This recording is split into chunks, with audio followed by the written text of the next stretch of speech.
God dag, folkens, og velkommen til en ny episode i serien om drone i Norge. Jeg får innimellom spørsmål om hva som er forskjellen på rekreasjonsflyging og kommersiell flyging. Og så dukket spørsmålet opp igjen, for da var det et forsikringsselskap som kunne svare til en som sendte spørsmål til meg, at ja, vi kan forsikre droner di, men kun hvis det er kommersiell flyging det er snakk om. Og så tenkte jeg, har jeg tatt feil? Eller er det jeg som har riktig, men at de bare ville poengtere det på noe vis? Derfor fant jeg ut at det her kan jeg faktisk kanskje litt lite om, så derfor så måtte jeg spørre noen profesjonelle om hjelp. Da sendte jeg mail til Luftfartstilsynet og Avinor etter hvert. Jeg ønsket å stille spørsmål til sikre kilder, for hvis jeg først skal finne ut av dette her, så vil ikke jeg finne ut av det fra noen som kanskje tror de vet det. Da vil jeg gå rett til kilden, så derfor starter jeg med Luftfartstilsynet. Der åpner jeg med følgende mail. Hei, det er spørsmål som ofte dukker opp. Jeg tror det er mange som har sine meninger om forskjellen. Finnes det et enkelt skille mellom hva som regnes som kommersiell flyging med drone og ikke? Jeg trodde det gikk på å tjene penger på produktene. Tar man bilder av man selv for eksempel til reklame, så vil det være kommersielt. Samtidig virker det som om hensikten med flyginga er avgjørende.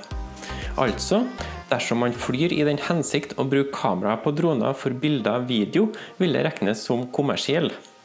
Medfører det her riktighet? Og i så fall, hva om man vil leke seg litt med forskjellige vinkler og fly litt uten mål og mening, men bare ønsker å se hva man kan få til av bilder fra droner? Regnes det da som kommersiell eller rekreasjonsflyging? Jeg tenkte at case closed, det her får jeg svar på relativt kjapt og kan kjapt komme ut med en video. Det var ikke så enkelt, for svaret jeg fikk fra Luftfartstilsynet, det var som følgende. Det felleseuropeiske regelverket for EASA, som vi i Norge forholder oss til, skiller ikke på rekreasjon og kommersiell flyging med drone. Det vil si at du må forholde deg til de samme reglene uansett hvilket formål det er for flyginga. Den gamle nasjonale regelverket skilte på formålet mellom flyginga, så de har forståelse for at folk kan misforstå det her. Så avslutter de svaret sitt med at kort fortalt har jeg ikke en definisjon på et klart skille mellom det her, men poenget er at det ikke lenger er aktuelt i den grad det var før.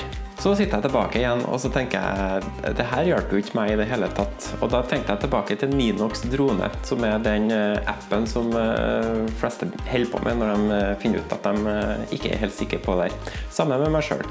Det er kun når jeg bruker Ninox Drone at jeg tenker at hva er egentlig forskjellen på kommersiell og rekreasjonsflyging. Derfor så måtte jeg spørre videre og rette spørsmålet litt mer mot Ninox for å konkretisere det litt mer. Samtidig så beit jeg meg merke til at det gamle regelverket ble nevnt. Da ble jeg litt usikker på om det kanskje har kommet et nytt regelverk som jeg ikke har fått med meg i forbindelse med dette her. Derfor måtte jeg også spørre om det tilbake, og da fikk jeg til svar at det gamle regelverket er fra 2020 med en overgangsperiode frem til 2022, og det visste jeg jo. Så det er tydeligvis gamle regler. Der spurte jeg videre at når man velger kommersiell eller rekreasjonsflyging i Ninox, eneste forskjellen egentlig i oppsettet som jeg har sett innpå der, er at på kommersiell flyging så må du legge til et firmanavn som operatør. Mens på rekreasjonsflyging, der holder jeg bare med å legge inn navnet ditt. Så det prøvde jeg å få med i spørsmålet, og formulerte som så at er det da sånn at alt av flyging kan egentlig registreres som kommersiell flyging? For da er det jo ikke alle som har et firmanavn å forholde seg til. Det er mange, og kanskje de fleste, flyr jo av egen hobby og interesse. I tillegg så la jeg med eksempler fra svaret som forsikringsselskapet sendte vedkommende som spurte meg, at de kan kun forsikre dersom det er kommersiell flyging. Det gjorde ikke saken noe enklere egentlig, for hvis det er det samme, hvorfor kan de kun da forsikre på en type flyging, men ikke den andre? Og eventuelt vice versa hvis det er noen andre forsikringsselskap som kun har for rekreasjonsflyging. Og selvfølgelig, jeg regnet ikke med at Luftfartstilsynet kunne svare på spørsmålet relatert til forsikringsselskapet, men det var mer som et eksempel på forvirringens oppstandelse egentlig. Angående Ninox Drone så svarte de veldig kort på det. Man skal både som privatperson og firma kunne registrere en droneplan i Ninox. Og vedkommende til Luftfartstilsynet kunne ikke alle reglene, men antok at man kunne registrere seg med operatørnummeret. Og hvis det hadde vært det, så hadde det jo også fungert med en privatperson sitt operatørnummer. For som privatperson er du jo også operatør og pilot samtidig, på en måte. Mens hvis du flyr for et firma, så er du piloten, mens firmaet er operatøren. Og som forventet, så vedrørende forsikringsselskapet, så svarte de enkelt og greit at forsikringsselskap tilbyr forskjellige ting. Derfor så måtte jeg tenke litt videre.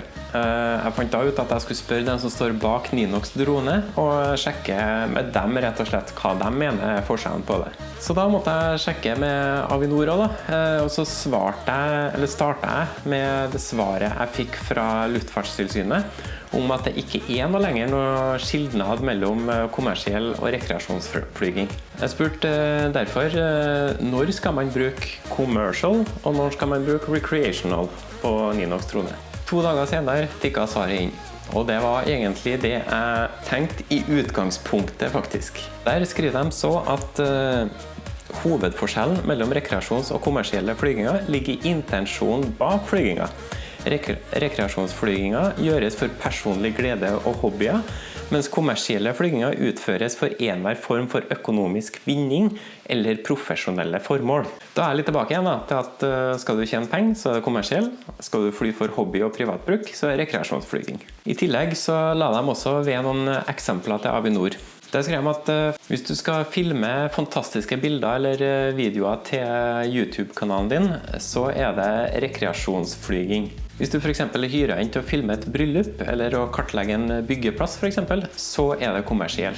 Så skriver de egentlig videre i svaret sitt at selv om EASA-reglene mener at det er mye av det samme, så kan det fort være litt annen type forsikringer og regler og sånne ting som gjelder for kommersiell flyging.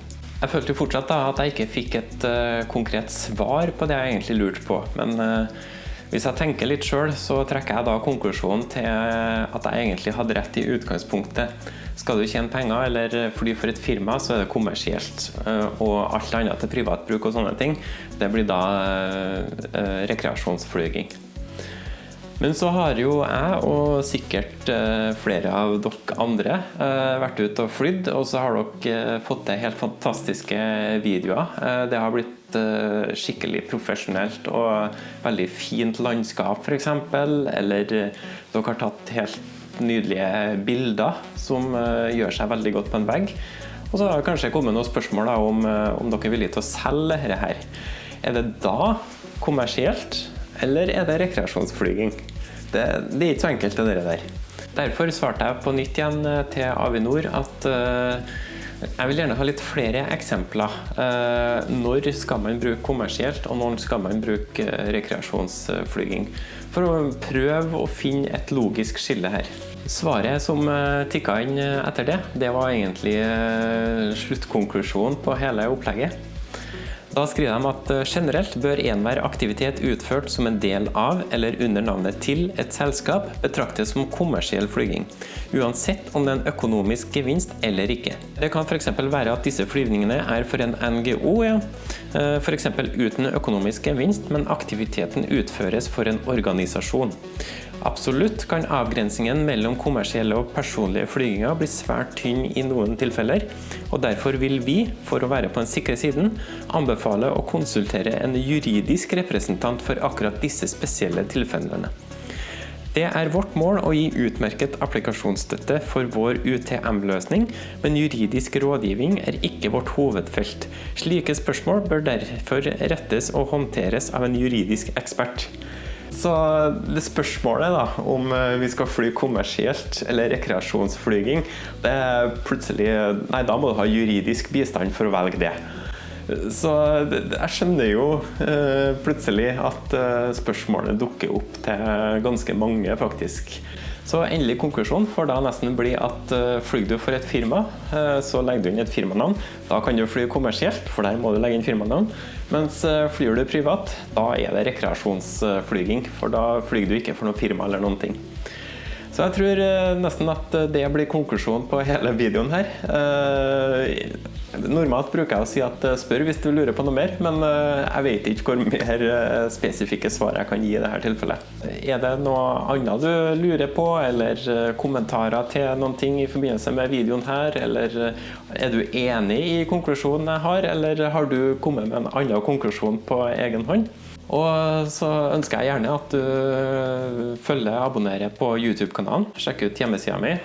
Den er kanonbra etter rebrandinga her i vår. Følg meg gjerne på Facebook-siden til Foss Dronefoto. Der er det også laget en egen gruppe for hunder i Buvika-prosjektet. Følg gjerne den også. Den foregår stort sett på Instagram, så følg meg der også, så får du se masse flotte hunder, og etter hvert så blir det kanskje litt mer droneaktivitet innpå der også. Ellers så ønsker jeg en fantastisk dag videre, men jeg har jo et spørsmål til slutt da. Har du funnet et behov for en dronepilot ennå? Vi snakkes!